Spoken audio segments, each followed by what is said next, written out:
Like right now.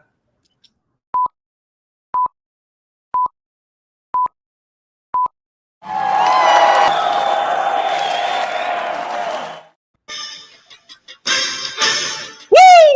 You are looking live at the GovCast. Up and down the Eastern Shore, Pittsburgh, Florida, Maryland. Woohoo! We're live today, early in the month. Dre got the goal. She's happy. Steve's dancing for the last time. Andy, my guest is here. It's all good. All good. I actually can't see it. You can't see what? Echo. I forgot I still had these. I can't see. I can see better with these. Uh-oh. Does it make me look smarter?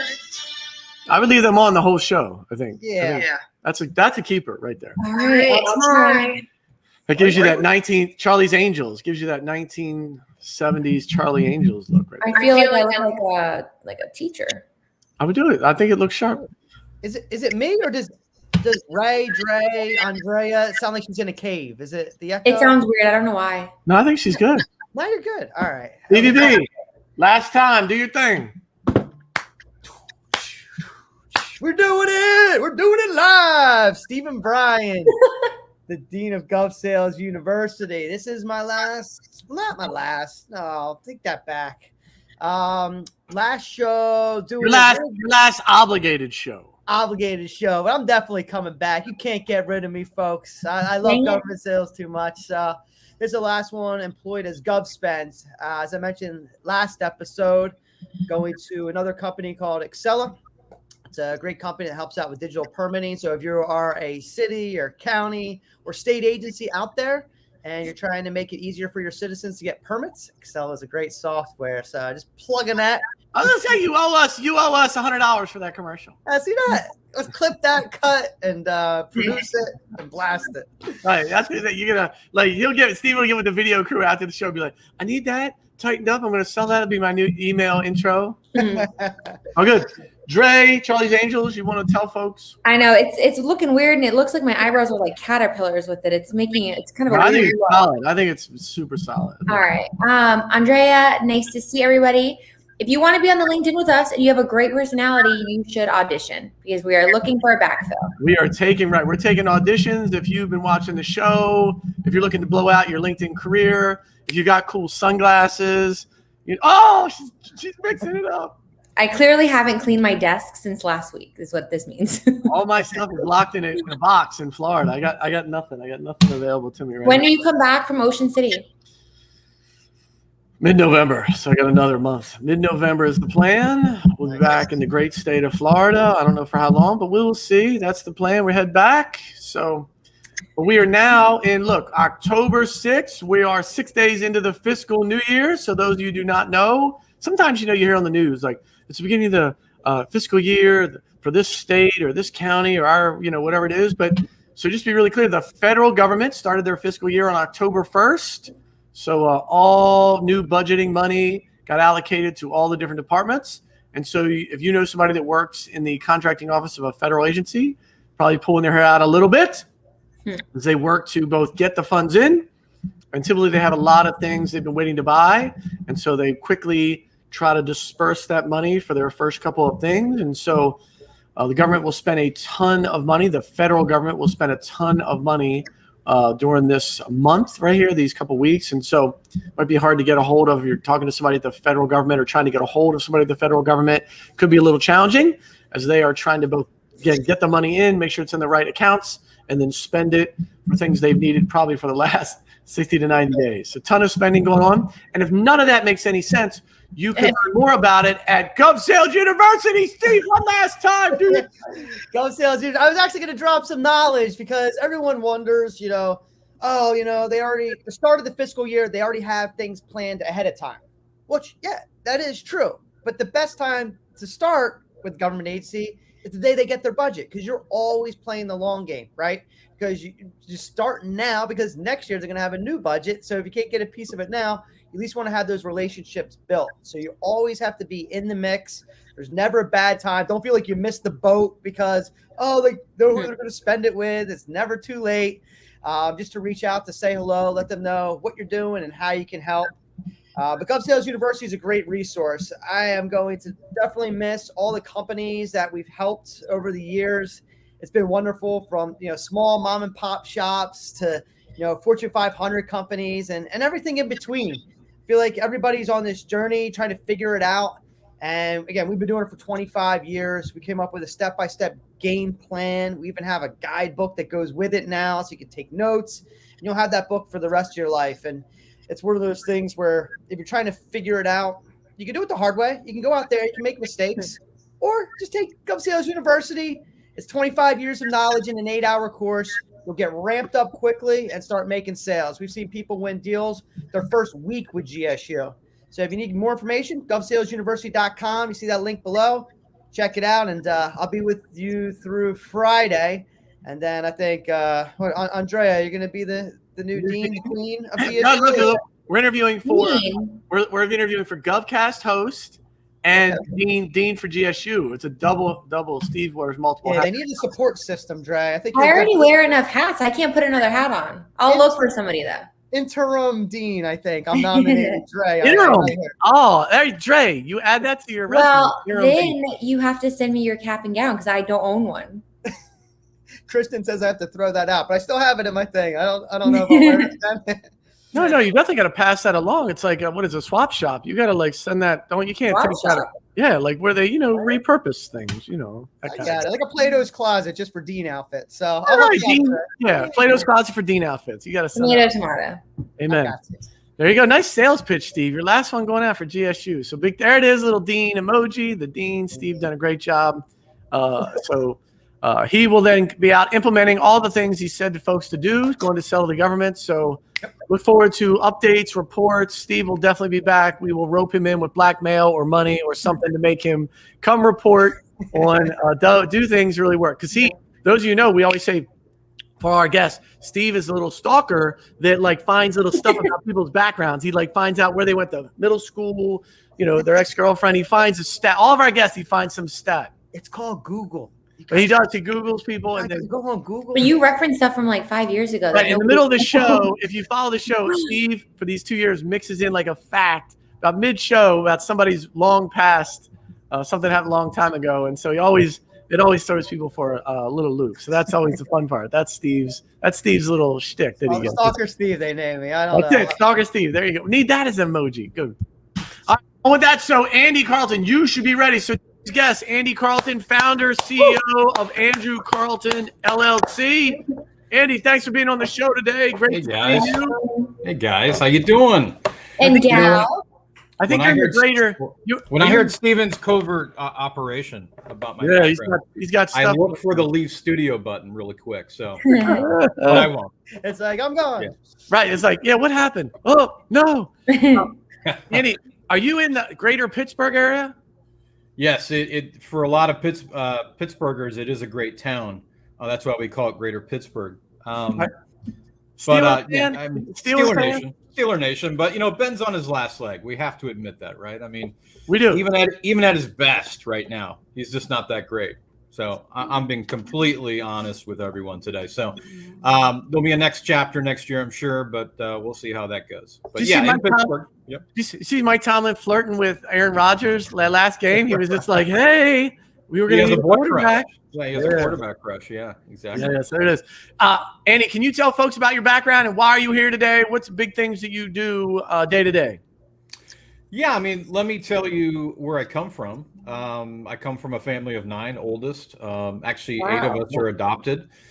So back in the 70s, when we actually started adopting people were like, what? What's that about? So we ended up with a pretty big family, and I had to lead these troops to conquer the world. And now they're out on their own. Where did you grow up? I grew up in a town called Chagrin Falls, Ohio. I don't know if you've ever been there, but it's a nice, small, little New England town in Northeast Ohio, right near Cleveland. Got it. Okay. So, from there, I kind of got the bug to, eventually start my own business, but it actually took me 30 years to get there. Okay. My dad, my brother, they were all doing their own thing. And I said, one day. And I finally was delivered the news that I actually had a heart attack 2 years ago. And it made the decision for me to say, okay, how can I bring my expertise and then what I've learned along the way. And I think part of what I was doing in sales was really compounding into some health problems for myself, stress, anxiety, all that great stuff. So I show people a better way of how to sell without the grind and the burnout and really be a high performer at the same time. So I think there are better ways to really approach sales. I teach that in the context of sales leaders, sales teams, and sales individuals. Yeah. I do that one-on-one, and I do that with companies as well. So, why I do what I do is pretty simple. It's I'm passionate about telling people, hey, you no longer have to continue this ground and pound game. Yeah. There is a better way in sales. So that's what I teach, and I love it. It's so true. If you go to Andy's LinkedIn, it says helping sales teams reach peak performance without burning out, which is the last part is so key, especially now. I think it's even a bigger topic during COVID as folks don't have the social interaction, they've been used to for many years, and folks caught up at home. And so we will dive into that in just a second. So I just want to go back a little bit in your background.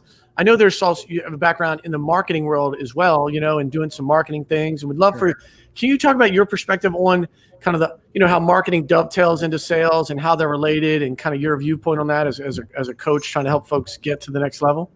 Yeah. I mean, when I first started, it was very, I would say, I actually started one of the first digital agencies in the country. We actually grew into an Inc. 5000 company 4 years in a row. We started one of the first SEO practices and so forth. Back then, it was very much about, I want to be first. I want to be number one. It wasn't about really being smart about marketing. Ultimately, sales and marketing kind of dovetailed and said, okay, how can we use marketing to support sales, right? And so that's how sales and marketing alignment came to be. But then we had sales enablement. Now we have this new term called sales enablement. How do we use sales enablement to have better conversations with decision makers? So, it's evolving. It's part of what I love about sales and marketing. It's always evolving, new tools, new technologies, new approaches. But the one thing has remained the same, and that's people. Psychology of human beings hasn't really changed. The tools, the channels have changed, right? But we fail to recognize that there are some pretty tried and true reasons why people buy, right? Why they're motivated to buy, what makes them click on something versus not. So, that's all there. It's like, why try and reinvent the wheel? I think it's our kind of customized approach, personalized approach that's going to make the difference. And that gets down to who we are as salespeople, and how we can differentiate ourselves on a daily basis with our customers. So. That's great. Yeah, and so I'm a big believer, in time marketing with sales, right? I think you, as a salesperson, you should market yourself. And I see you doing that on your LinkedIn, like you're creating your brand and identity. So is there any tips just to the regular salesman, not someone that necessarily wants to be a coach or a trainer, but just as getting their word out and exposure for what they sell and offer? What are some good tips so they could get that word out there? So I've got good news and bad news. The good news is it's never been easier to create a personal brand online. Amen. The bad news is everybody's trying to do it. So there's so much noise out there right now. And so we all know this from, trying to differentiate ourselves or our business.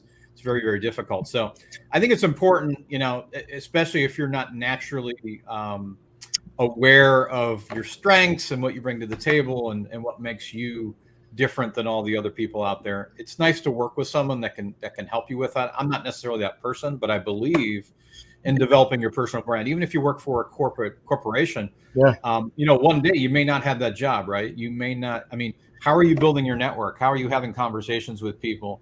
How are you connecting with people? That's going to go well beyond your tenure at any organization. Yeah. So, I think it's really the new kind of equity that people can build on their own as they're working at another company. So I think it's important to, don't get tied up in the logos and the backgrounds and all that. I think what you need to figure out is get clear on yourself, get clear on what you truly bring to the table, and how can you really differentiate yourself in a crowded marketplace, because it is very crowded. I can't echo that enough. I would say, even if somebody has a job you love, you're more valuable at your next job if you walk in and say, hey, guess what? Right. I have 50,000 people connected to me. You know what I mean? Whatever you think your next thing is, even if you don't know what it is, the more you build your brand and the followers on whatever social media platform and or many of them, it just increases your value when you go to your next gig, whatever that may be, whether that's in 2 years or 5 years, it's an amazing asset to have where you can help control your own destiny and not be reliant upon maybe the next job or a recruiter. So cannot totally echo, Andy. That's so important. I mean, I think people overthink it a bit, but I think start today, right? Make some mistakes, get better at it.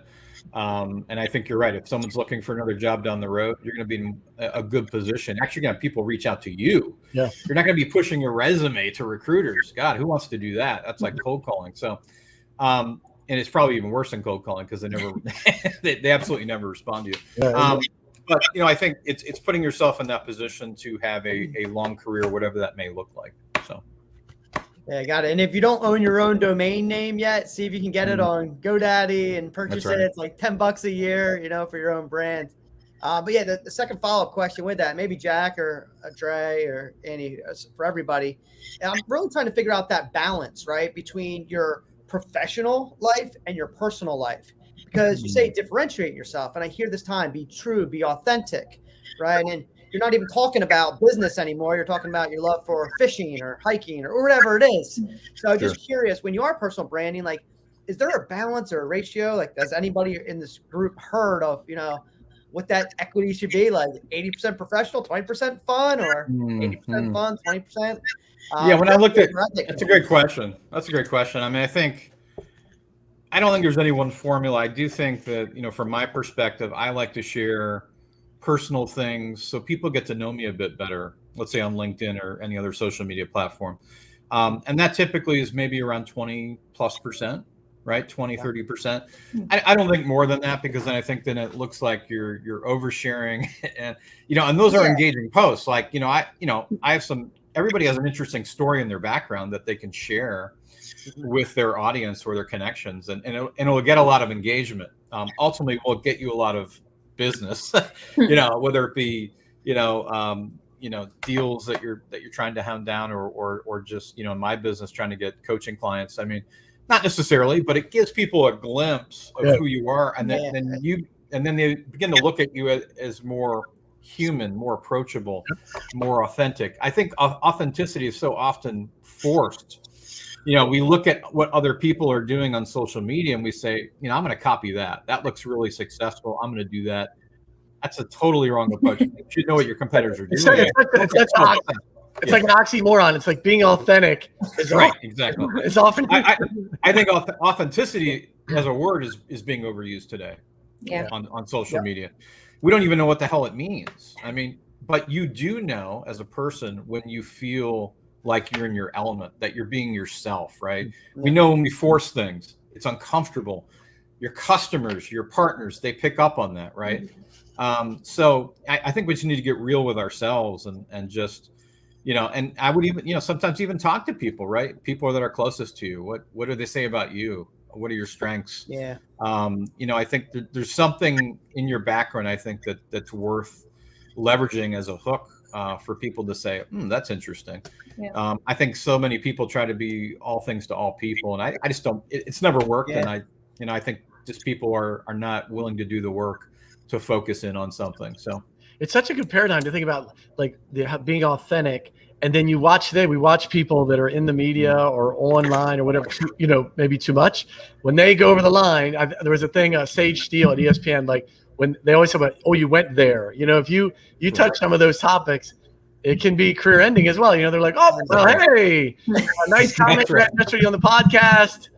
You're fired, right? So it's like trying to figure out how authentic, and knowing the risks sometimes when you hit on some of those hot button issues, politics or money. That's why people like it, though, because they are pushing the boundaries. They're like, people want to say it, but they're scared of what might happen. There's repercussions. It's so interesting, right? It's like Charles Barkley, whoever, when you say something flamboyant, and then do you have the fortitude or the platform to weather the storm? Because most people, without the right backing, just get crushed by the machine of what is the media. Well, I mean, if I say something controversial, maybe a couple of people are going to hear it. I mean, if Shaq says something controversial, the whole world's going to see it. So, there are different stakes depending on what level of success that you're at. I think I respect people that own it, right? Yeah. If you're going to say something, own it. Don't backtrack. Don't say, "Listen, I'm sorry." That created I just want to keep my job. I didn't mean it. Yeah, I didn't mean it. Right. Just own it. Yeah. Created waves in the water. Sorry, I didn't mean it. I take it back. They told me to apologize. My PR person told me to apologize. Exactly. Yeah, I mean, I think they at that level they have handlers all day long, but for us little peewees out here, Jack has a lot of handlers behind the scenes. you got a handler. This guy in line over here. I thought it was the dean. The dean's the handler. Wow, Right? That's the real secret. Wow. That's the real secret. Wow. See, Andy knows how it really works around Get back in line, Jack. Ray, come on, Ray. Wait, I got a question. So on your LinkedIn, right, you say it's talking about like creating the habits and the micro skills that can make the difference. Right. What does that? Not what does that mean? But what does that look like? Like, what kind of habits are you talking about? Like, what habits make what the most successful people that you've met? What habits do they possess? I mean, here's the problem. When someone comes to me, they're saying I have a sales problem, right? That's what they focus on, right? I'm not making quota. My boss is on my butt, and I can't be effective when he's hounding me and trying to figure out how many calls I've made all day. So, but it's always a sales problem. So why is there a sales problem? Why can't someone get out of a rut? Why is someone having inconsistent behavior when it comes to really generating sales? So I look holistically at the person. I don't necessarily say, okay, here's the latest tactic that you can use to get that next meeting. I mean, those are all available. Frankly, everybody's giving that stuff away. It's no secret. But why aren't people being more successful if everything is out there? I mean, the people that write the books in sales are not really sharing anything new, to be honest. They're just repackaging old stuff. So it's all there. So why aren't people successful? I believe it's how you really manage your day and your life, right? I mean, the habits, they can be anything from how you start your day, how you manage your time. Do you have a moment when you're able to have creative flow? That I always call it the 10 to 20% factor. Like Google did this very early on. They said 20% of your time, mandatory, is going to be spent on doing projects that you're passionate about, right?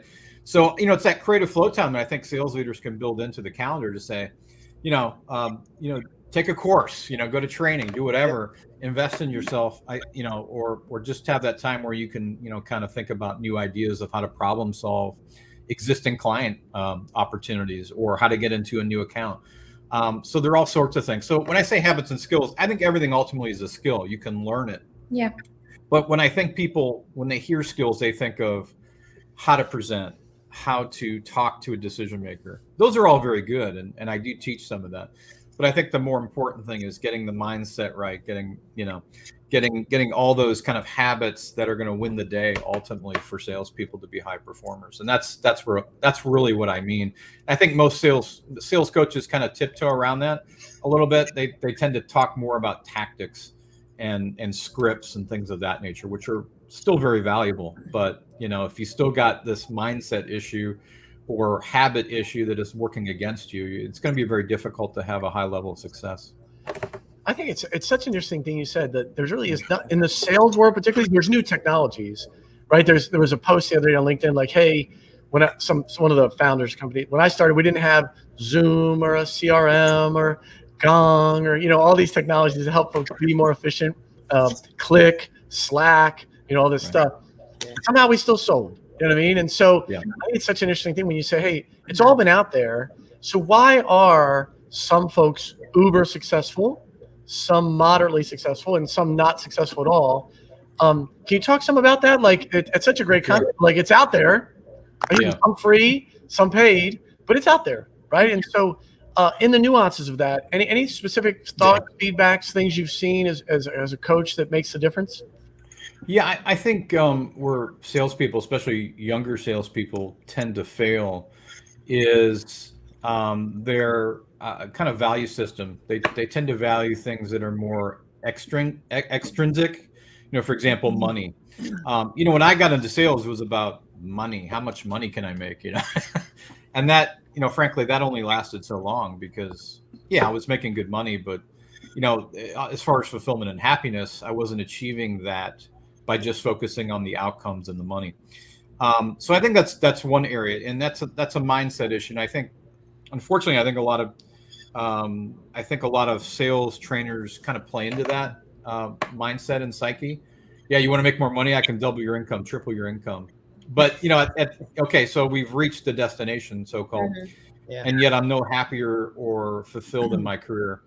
So, I teach salespeople to really think about some of the more intrinsic factors, like freedom and autonomy, and having impact and serving others within your occupation. I mean, I think kind of tying your why back to what you do, revisiting that on an ongoing basis to get clarity on why am I doing what I'm doing. I mean, it's, I think we've all asked that question at some point or another in our careers. And so I think it's good to revisit that often, because sometimes that will change, right? Our priorities will change, our lifestyles will change, and so forth. So I think intrinsic factors are more indicative of long-term success than, let's say, money or incentives or those types of things. Still very important to get some short-term motivation out of your team, but not a long-term success indicator. So can we tie that into where we started, which is the burnout piece. Whatever you wanted to share. I know you mentioned, you went through having a heart attack, and then maybe how that changed your view, or kind of what you're just talking about. I think a lot of sales folks, you can go online anytime. Hey, you got the grind, put in the grind. You have to grind, and really trying to figure out where's the balance in that, because we share with our team, it's a marathon, right? It's not a sprint. It's a long-term thing. Any success there's very few overnight successes, right? So can you share your perspective on both what you went through personally and how your firm looks at this and helps folks deal with it? Yeah. So the last company I worked for, that's a few years ago now, but I was leading a national sales team. It was the largest independent digital agency in the country. We had 500-600 people. So I was basically in a situation where and people say this quite a bit, or probably overused, but a boss that just is toxic, is doesn't believe in real sales. I mean, I think from their perspective, it was about how many calls you've made, spying on employees, things of that nature. So very toxic, right? So, but I think when I look at sales leaders today, I think they're completely overwhelmed, because they're trying to meet other people's agendas, not only trying to achieve their own goals, but living up to their boss's expectations. And when you get a bad boss that just doesn't see things the way you do, it makes it very difficult, right? Sometimes you have to have difficult conversations. Sometimes you have to kind of coach your boss, which is, frankly, it's exhausting. I mean, you've got someone that has been in the business for a while, is kind of a figurehead in the organization, has the blessing of the uppers, and so are you going to change that person? Probably not. I mean, is there something that you can do with from your own approach that would make things a bit better? Probably. I think we need to look at ourselves and our own approaches and see how we're impacting or contributing to the problem. But beyond that, it was very much a toxic, environment, and sometimes you just have to leave those environments. And that's what Steven's doing. Yeah, that's what Steven's doing. I've seen the reviews, but anyway, eventually led to that heart attack. That's all the people by me. I was literally, it was Memorial Day weekend, and I was cutting the grass, and I started having chest pain and sweats and all this great stuff. So all the stuff you hear about when someone has a heart attack. Wow. I didn't know what was going on. In fact, I blacked out, actually. So, they told me I was having a heart attack. So my decision was kind of made for me. Okay. And that's the one thing I don't wish on people, is for your grind, your burnout, your drive to ultimately result in a health scare that sometimes is irreversible. In my case, it was not. Actually, my heart was not damaged. That was the good news, right? I actually went to work after a week. Okay. That's how bad my mindset was at that point. I'm saying, I don't want to let my team down. I know my boss is going to find a reason to fire me. Okay. So, I've got to go back into the office. But eventually I said, if I go back in, I've kind of made the decision already that I'm going to leave, right? I just don't know the right time. Eventually I did, started my own company, and kind of bring that expertise and experience to bear when I teach salespeople, really kind of a better way to sell.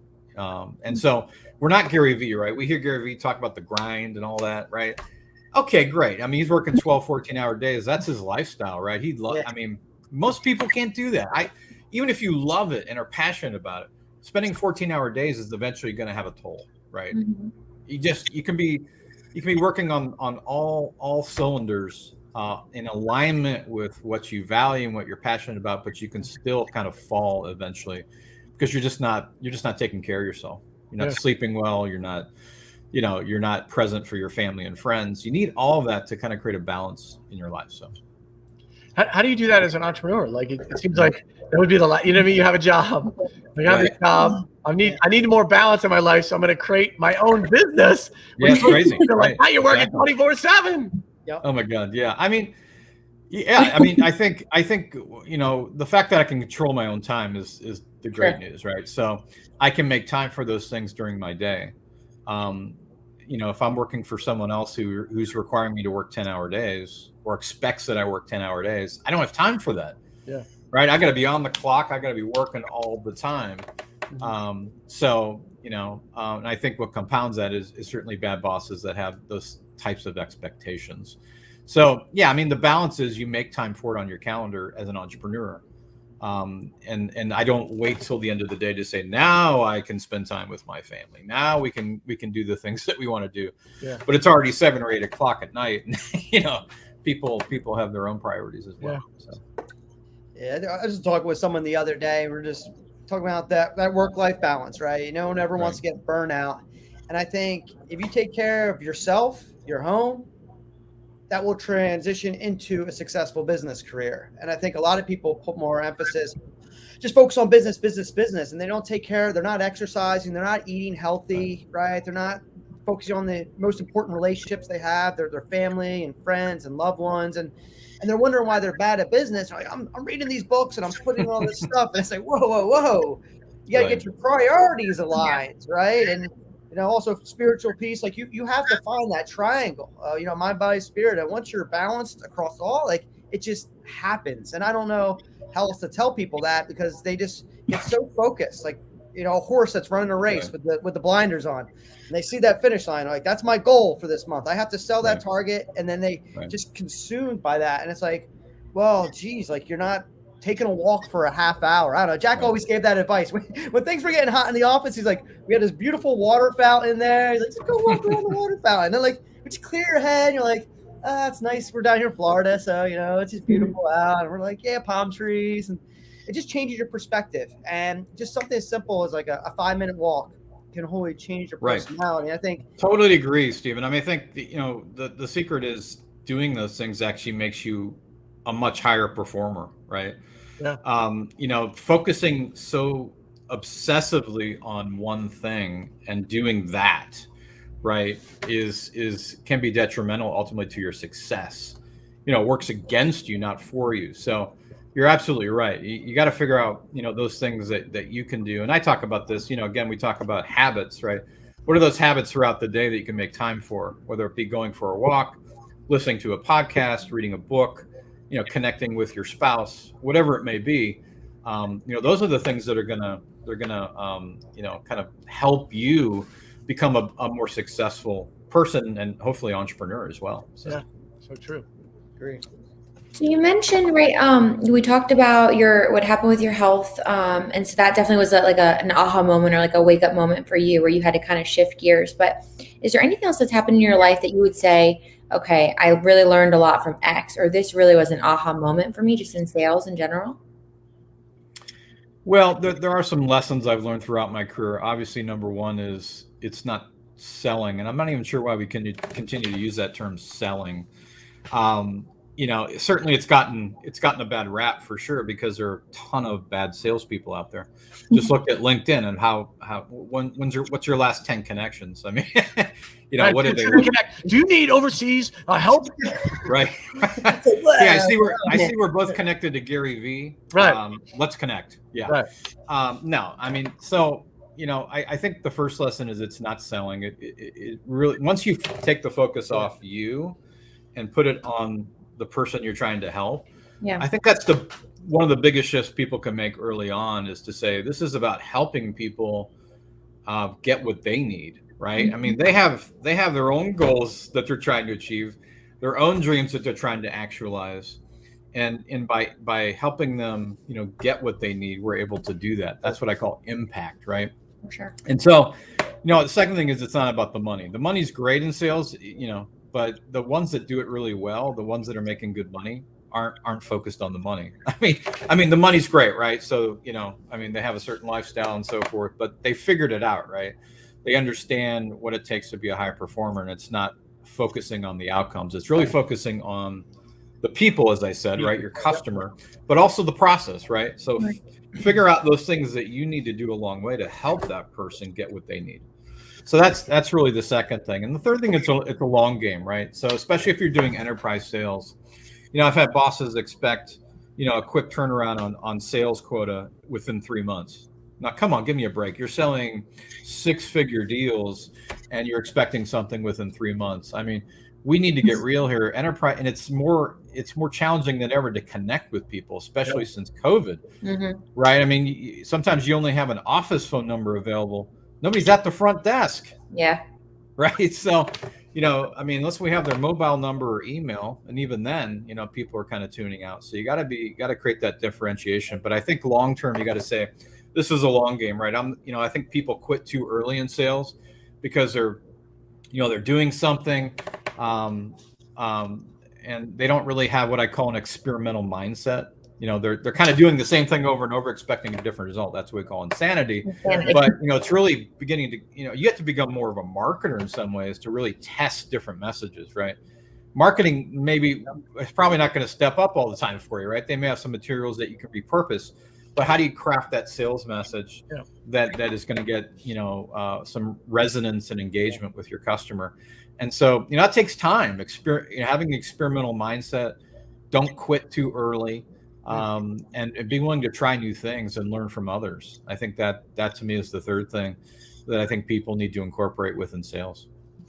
I wrote down, I love help people, not sell. That's so. We hear that. Sometimes you just lose that focus sometimes.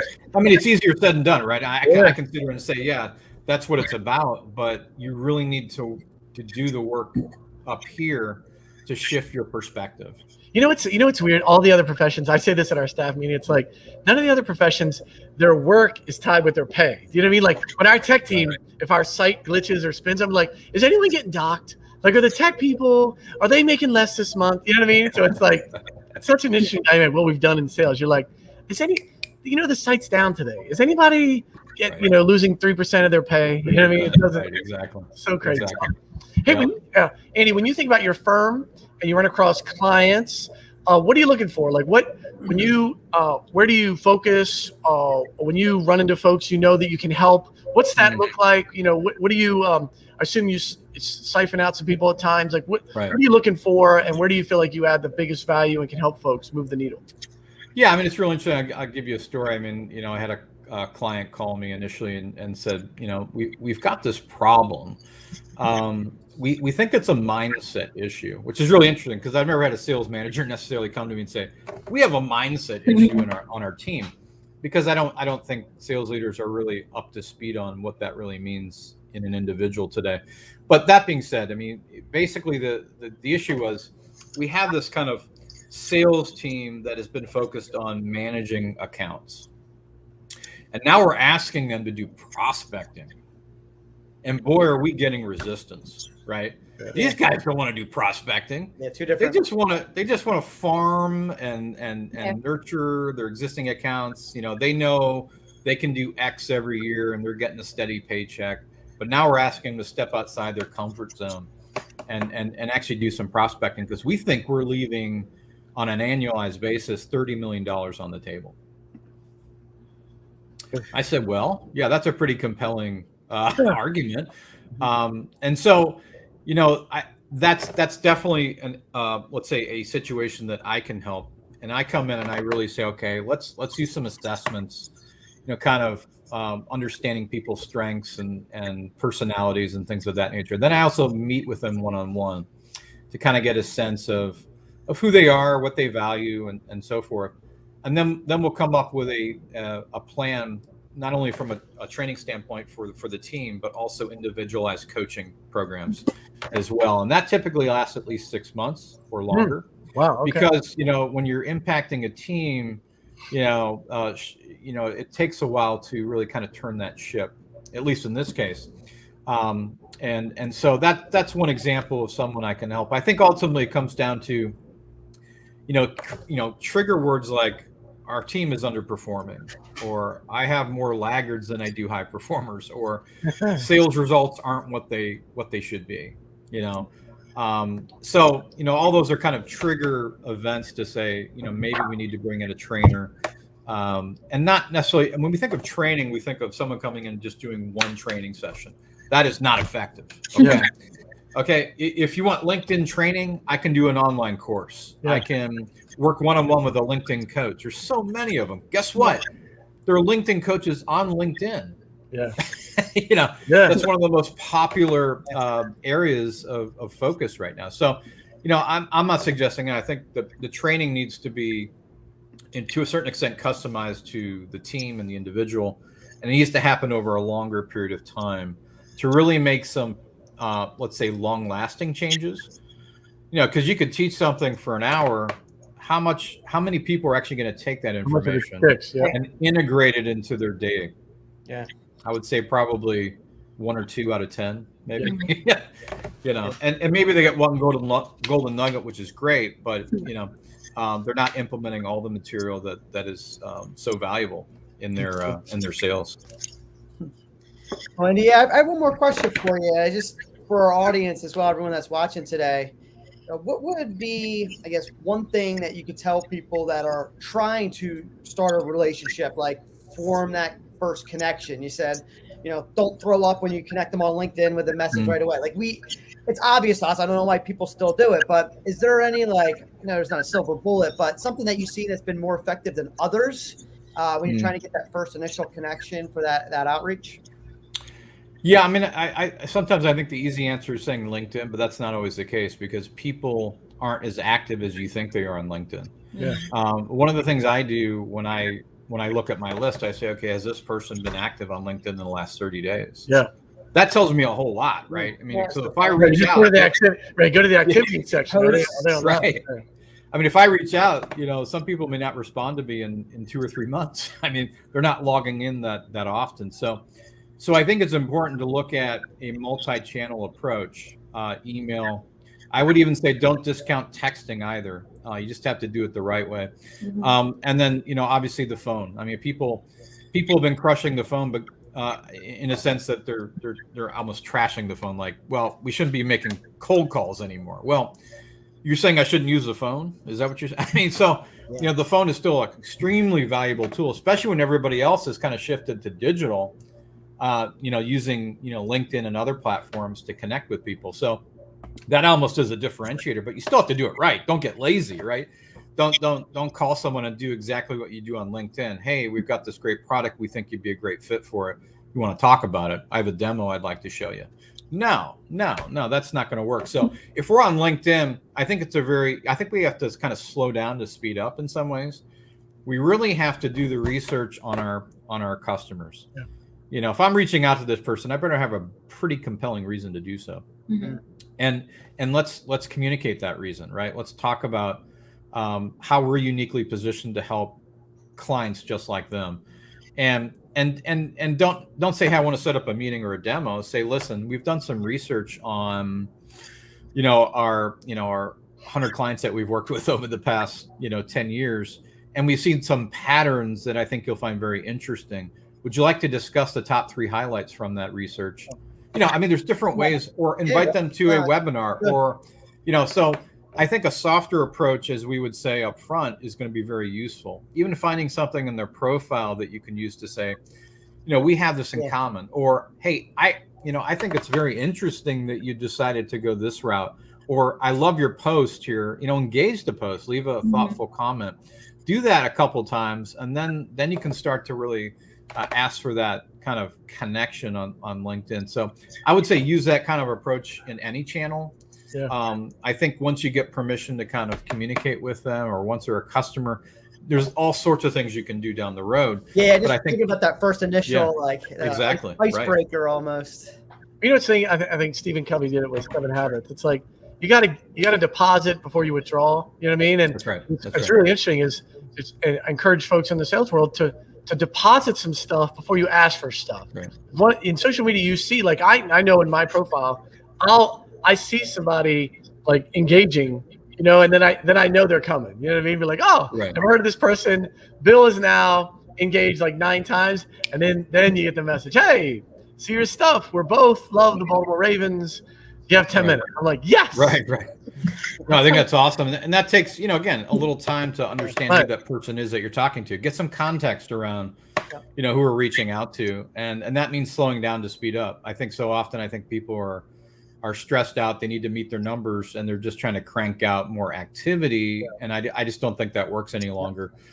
Especially, it's an interesting dichotomy. People, buyers and decision makers love the digital aspect of selling now, but they also crave connection. So how can we crave that connection in the digital realm? But also, again, don't ignore the other channels that I think could be so effective in complementing that approach. Yeah. But you're right. Make the deposits and then withdraw when necessary. So that's Andy, thanks for your time today. How can you tell folks when they're trying to get more information, how do they connect with you? How do they outreach with you? Maybe give them a little more information about Andrew Carlton, LLC. Absolutely. Well, LinkedIn's the best place to do that. If you want to book a call, I have the address right on my profile page. I do a lot of content as well. So, engage that, leave a comment, let me know if you like it or not. And then the other way is I have what I call the No Fluff Sales Performance email that goes out to people. So if you want to sign up for that, you can join and leave anytime, no obligation. Would love to have you. Yeah, I think for our audience, we're going to put the link in the comments so if the production crew can add the link to Andy's email. Oh, I think they already done it. There you go. So it's in the comments if you want to sign up for his newsletter. So Andy, thanks so much. Any last words for the audience? Anything we missed? You want to leave any nugget for the folks? Well, I think for me, it's all about making a decision today about what you want, right? And when I say in sales, I tell people to go big, right? I mean, take that step, whether it be incremental or just go all in. I think today's the day, right? Tomorrow's too late. Let's do it today. Well, none of us are guaranteed tomorrow, brother. All right, thank you so much, Andy Carlton. Thank you so much for all the wisdom. Thanks, Jack. Thanks, Dean. God bless. Thanks, Brains. Best of health to you. Stay healthy. Amen. All right, brother. Oh, next him, love, man. So. And that was awesome. I think so much. I encourage our audience. Listen, one of the things I see listed success for people is having a coach, someone you can bounce things off of. Maybe that's in your company if you're fortunate enough. But if not, we all need a support infrastructure to help us get to the next level. Any athlete, anybody that's good at playing an instrument, doing great things. It's interesting. In our younger life, we all have coaches and teachers and professors, and then we get out in the real world. We kind of go, well, I got it all. I'm 22. I don't need any more feedback tests. You know what I mean? No, it's fine. You're 100% right. Like I know people that like after college, they've never picked up a book after that because they don't have to study for a test or it's like, well, how do you gain knowledge? Like, would you just watch the media? Like, you have to seek it, not have it pushed through you. And that's the proactive approach, is just finding someone that speaks your language. Because there's the hard-nosed Cardone people of the world, right? To the soft shoe sellers, of the Andes of the world, right? Like, and both are effective in their own ways. So you have to find that person that talks to you. Because don't suffer through a training where you're like, I don't connect with that person, because I've been through there as well. And you're like, everything this guy says, and it doesn't resonate. So there's someone out there with your voice. You just have to find them. Guy or lady. Plus a mentor, though, because I feel like when you're in school or when you're in college, whatever, like you call your parents for everything. Like I used to call my mom probably 500 times a day, where she'd be like, all right, this is a little much. But then when you graduate or when you like step into this other stage of life, I don't think people really seek that mentorship. So I think that's super, super important too, is having at least a couple people that you can go to. Listen, it's already been done. Whatever you think you want to do, 99.9, it's already been, somebody's already done it, had success. You don't have to learn the hard way, where sometimes we're just overly proud. And so find somebody that's where you want to be. And most of those people are excited to share their wisdom when they get in the back half of life. They're like, ooh, I wish, you know what I mean? And they're willing to share that. So encourage you to find somebody that'll help you mentor your way. So you don't have to touch the stove. The stove is hot. Yeah, like if people are trying to figure out how to make money and sell to the government, it's like GovSales University, right? Like there's a course out there. Like you're looking for a mentor, you just go to the website, and you sign up, and you have access to over 100 videos. It's awesome. It's on demand. Ping Steven, he'll always be available. So look, as we say that, as Steven's like the little entree, I think there's a long time. The production crew, I think you have one or two. Look, this is way back when Steven first showed up to GovSpend's Smart Procure. Look, there. Look at that. So little. Look at that. That's a trip to Steven. That's you going to the Grand Ole Opry. That was Home Depot, right? That was you and I flew up there, and you go to Home Depot. We're in Tennessee. That's our first office there on the left side. That was the sales team, 5 people right there, rolling deep. That was it. Have you got any more back there? Oh, there it is. That's the start of the crew. Steven was there day one. That was the start. We've shared that one. And for those that don't know me, I'm the guy in the right there with the ball. I used to have glasses and hair. It was crazy. Whoa, he had hair. Oh, glasses. You got any other? Oh, look at those. There's Steven he had teach the class with Clemson, right, Steve? That's you doing the online class. Oh, yeah. Look at me right there, all dressed up in my collared shirt. That's so good. And then look, the one on the upper right is Andy mentioned Gary Vee. That's Gary Vee when he put out his shoes. He had the sneaker line he did a couple years ago. And so we offered them up. Steven's in the middle. It looks a little small. And then look, young Steven down there at the bottom. Look at that. Yeah, you look like a little nugget. GovSpend, look, GovSpend aged you, bro. Look at you. Look, that young guy. That's the sales. Like people talk about burnouts and that's sales life. Yeah, I think. And then we had internally, as folks have known, Steven is going to his next gig. I don't know if you have there's Cam. There you go, Cam. I think it went out in our internal messaging system. I don't know if the production crew has that. Steve, I don't know if you've seen that.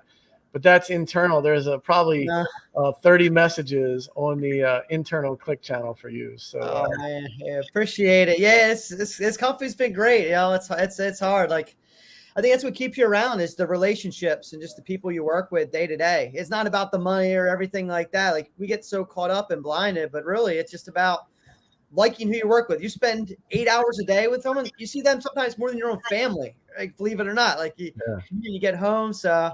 Just thank you for everyone that's helped me out in my career, right? You made work fun and you motivate me. So I really appreciate the comments there.